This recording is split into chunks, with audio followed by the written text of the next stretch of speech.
Salut tout le monde, c'est Ratus. J'espère que vous allez bien. Ça fait maintenant environ 12 ans que je fais de la compo et du mix. Et en ce qui concerne le mix, j'ai commencé de la même manière que beaucoup d'entre vous actuellement, c'est-à-dire sur contrôleur. J'ai même commencé plus exactement avec ce contrôleur qui est le DJ Control MP3 de chez Hercule, que vous pouvez apercevoir juste ici, et le tout accompagné du logiciel Virtual DJ. Alors j'en vois déjà certains d'entre vous ricaner bêtement, mais cependant, travailler là-dessus m'a permis de comprendre comment bien construire un mix, mais aussi comment bien enchaîner les morceaux, etc., etc. J'enregistrais quasiment tous mes mix pour les écouter en boucle et essayer de comprendre un petit peu mes erreurs pour les améliorer. Mais ça m'a pas servi qu'à ça. Ça m'a aussi permis de comprendre comment les morceaux en eux-mêmes étaient construits. Tout ça grâce au visuel du logiciel couplé à l'écoute des morceaux, mais aussi grâce à l'attention particulière que je devais y porter pour justement bien les mixer. Tout ça m'a franchement bien aidé dans la composition de morceaux à partir du moment où je me suis bien mixé. Aujourd'hui, je joue sur tout support. Vinyle, CD, contrôleur, vinyle timecodé, le tout avec la même passion et ce, peu importe le support. J'ajouterais que lorsque j'ai commencé à apprendre sur vinyle, j'étais bien content d'avoir appris justement un petit peu avant sur contrôleur. Et oui, là j'avais plus qu'à me soucier du calage tempo puisque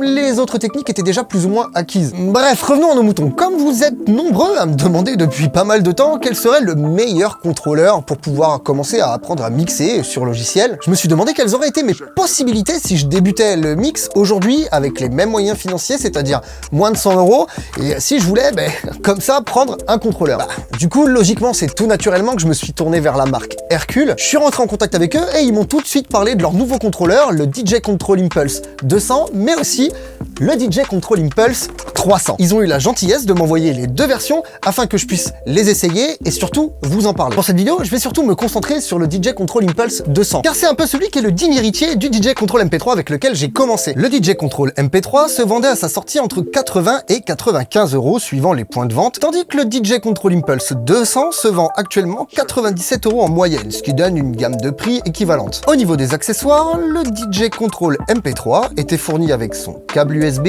une bandoulière, un capot de protection qu'on pouvait ranger en le fixant à l'arrière du contrôleur, de la documentation et un CD d'installation plus la licence pour Virtual DJ 3 LE édition DJ Control. Le DJ Control Impulse 200 est quant à lui fourni avec rien. Alors non, pas d'inquiétude, il y a quand même un Quick Start Guide imprimé à l'intérieur du carton, mais prenez en compte qu'il y a quand même plus de 10 ans qui séparent ces deux contrôleurs et qu'aujourd'hui sur PC, c'est le dématérialisé qui prime. Le câble USB est directement intégré au contrôleur, donc avoir la durée de vie, mais c'est quand même un câble tressé de bonne facture, donc j'ai pas d'inquiétude à ce sujet. Pour le logiciel, il s'utilise nativement avec Just, que vous pouvez retrouver soit sur le site www.just.com/hercule ou bien directement sur le site officiel de Hercule, www.hercule.com/fr, puis sur la page du DJ Control Impulse 200 en section support. Dans cette section, en dehors du logiciel Just, vous pourrez aussi y retrouver les derniers pilotes. Bon, le contrôleur est plug and play sur Windows 10, mais si vous rencontrez un problème, ils sont dispo ici. Mais il y a aussi le manuel d'utilisateur en français, des bases de connaissances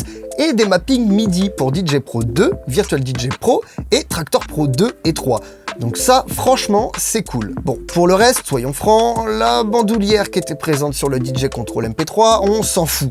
Mais je trouve dommage de ne pas avoir réintégré un capot de protection ou au moins une petite housse en tissu, histoire de toujours l'avoir à l'abri chez soi, en fixe, sans avoir besoin de le ranger constamment dans sa boîte ou un flight case. Passons maintenant en revue les fonctionnalités présentes sur le DJ Control Impulse 200. Déjà, première chose à savoir, à l'époque, le DJ Control MP3 n'intégrait pas de carte son et de sortie casque. Vous deviez donc vous démerder avec une carte son externe ou la sortie 5.1 de votre PC s'il en intégrait une. Bien sûr, tout ça c'est terminé depuis bien longtemps et sur le DJ Control Impulse 200, on peut retrouver une sortie RCA ainsi qu'une prise casque stéréo format jack en 3,5 mm. Visuellement, on remarque direct les deux gros jogs qui, au toucher, ne sont ni trop souples ni trop raides, donc ça franchement c'est déjà un bon point. Ils sont d'une dimension plutôt convenable vu la taille du contrôleur, juste assez haut, et l'espèce de revêtement à effet vinyle sur le dessus est franchement agréable et accroche bien au doigt. Au niveau du mixeur, on est sur les basiques. Un gros potard cliquable pour se balader dans les menus, deux boutons pour charger les morceaux, deux faders et un crossfader, un gain et un filtre pour chaque piste, un gain pour le master et un gain pour le casque dans lequel vous pouvez bien sûr écouter la piste de votre choix ou directement le master grâce à ces boutons. Et bien sûr, vous pouvez aussi retrouver un équaliseur de voix, basse et aiguë. Alors oui, pour l'équaliseur de voix, certains crieront à l'hérésie.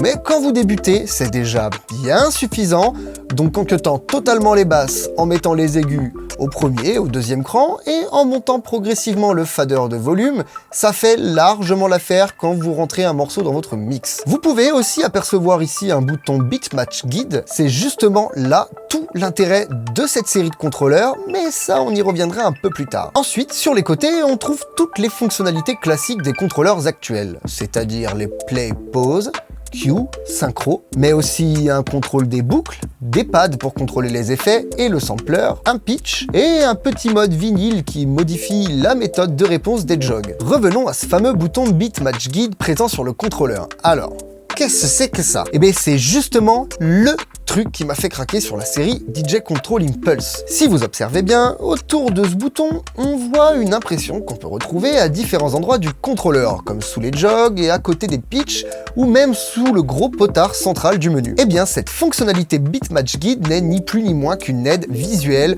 sur le contrôleur pour l'apprentissage du mix. Mais bon, lançons maintenant Joost, histoire de comprendre un peu comment tout ça fonctionne. Une fois Joost lancé, chargeons 2 morceaux et vérifions que le Beat Match Guide est bien activé sur le contrôleur. Positionnons le pitch du premier morceau à une valeur donnée, ici 123 BPM, parce que... et appuyons sur play et observons ce qu'il se passe du côté de la deuxième piste. Comme vous pouvez le voir, la petite flèche nous indique qu'il faut accélérer le pitch. Une fois que les 2 flèches sont allumées, alors vous êtes au bon tempo. Simple! Et cela fonctionne de la même manière pour les jogs. On constate ici que, malgré que nous ayons synchronisé le tempo, le son est décalé. Regardons donc au niveau du jog et de l'assistance beat align. Elle nous signale que nous devons ralentir légèrement la course du morceau afin que les deux soient correctement alignés. Une fois que la diode s'éteint, alors les morceaux sont calés ensemble. Facile! Petite précision par contre, pour que cela soit possible, attention à ce que le beat grid de votre musique soit correctement configuré. J'entends par là qu'il soit bien calé au beat de votre son, comme ceci. Autre aide plutôt cool, l'assistant intégré de Joost. En effet, après analyse des morceaux, Joost vous donnera le BPM, la tonalité, l'énergie du morceau. En gros, via l'analyse de la forme d'onde, il est capable de vous dire si ce morceau est plutôt un morceau calme, de transition ou énergique. Si on clique sur le bouton assistant du DJ Control Impulse, un petit menu s'ouvre sur la droite de l'explorateur. Il s'agit du menu assistant qui vous accompagne dans le choix des morceaux pour votre mix en fonction du BPM, de la tonalité, mais aussi et surtout en fonction de l'énergie via un code couleur. En gros, plus c'est rouge, plus ça envoie. Dernière fonctionnalité sympa, tout d'abord le mode aide qui vous permet d'avoir des bulles d'explication pour chaque fonctionnalité en la survolant simplement. C'est franchement pas négligeable pour comprendre le logiciel. Et pour finir, on a la DJ Academy avec les vidéos tuto explicatives directement intégrées à Joost. Ces vidéos sont une suite de cours qui vous apprendront à mixer, comprendre votre contrôleur et logiciel, à organiser vos musiques, créer vos playlists et utiliser la bonne musique au bon moment, etc. etc. Ce n'est d'ailleurs que le début et d'autres vidéos s'ajouteront au fur et à mesure du temps. Les vidéos sont en anglais, mais elles sont toutes sous-titrées dans de multiples langues, dont le français. Attention néanmoins à ce que votre ordinateur soit connecté à Internet, car les vidéos sont récupérées via YouTube. Franchement, la méthode d'apprentissage choisie par Hercule sur ses logiciels et ses contrôleurs est vraiment en accord avec ma propre vision des choses. Je m'explique. Ils mettent le paquet sur les ressources disponibles afin que vous puissiez apprendre le plus facilement et dans les meilleures conditions possibles. Tout est hyper accessible. Si termes techniques il y a, alors ils vous sont expliqués avec des mots simples. Les vidéos sont courtes, efficaces, il n'y a pas d'infos superflues, etc. Aussi, il est possible que certains d'entre vous soient partisans du « t'es pas un vrai DJ si tu joues pas sur vinyle », mais j'ai bien envie de vous dire que non. Si vous avez envie d'utiliser un contrôleur ou tout autre support quel qu'il soit, c'est votre choix. C'est votre travail, mais surtout votre talent et votre créativité qui feront toute la différence. À ceux qui rabâchent tout le temps en commentaire « le vinyle, il faut mixer sur vinyle, etc. » J'ai envie de vous dire, un DJ, il aura beau avoir toute la technique du monde, savoir scratcher comme un dieu, faire des enchaînements de malades, mais si sa sélection musicale n'est pas créative, surprenante, si elle ne véhicule aucune émotion, alors ça ne fonctionnera pas. Et ça, c'est valable pour n'importe quel support utilisé. Aujourd'hui, avec les avancées technologiques, de nouveaux outils s'offrent à vous. Et grâce à ça, vous avez des possibilités qu'on n'avait pas il y a 10 ans, alors profitez-en. Pour revenir vite fait sur le DJ Control Impulse, je vous ai exclusivement parlé du DJ Control Impulse 200. Mais comme je vous ai dit en début de vidéo, il en existe une version supérieure, le DJ Control Impulse 300. Il est d'une dimension supérieure et donc avec un peu plus de fonctionnalités. Les jogs sont plus grands, bien sûr, il a des pads supplémentaires, un contrôle avancé des effets et des jogs, un potard de médium et plein d'autres fonctionnalités. Il est disponible pour 180 € en moyenne. Donc si vous avez les moyens de prendre le 300 au lieu du 200, n'hésitez pas. Attendez, il y a un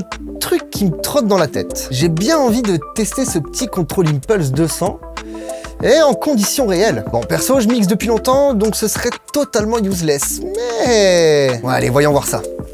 Lucille? Ouais. Tu vas apprendre à mixer? Ouais. T'as jamais appris à mixer, on est d'accord? Non. Bon, bah tiens, tu prends ça, tu regardes ma vidéo, on se revoit dans 6 mois, Ça ok? marche. Bisous, je t'aime! Oui.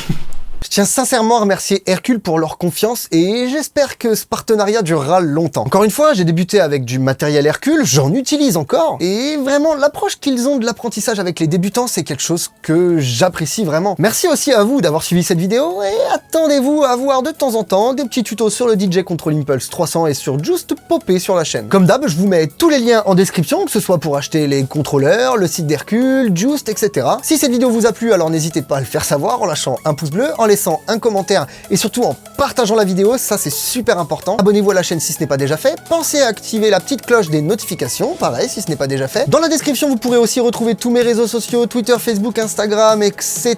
ainsi que ma page Tipeee si vous souhaitez aider financièrement la chaîne. Sur ce, je vous laisse, je vous donne rendez-vous très bientôt pour une nouvelle vidéo. C'était Ratus, ciao!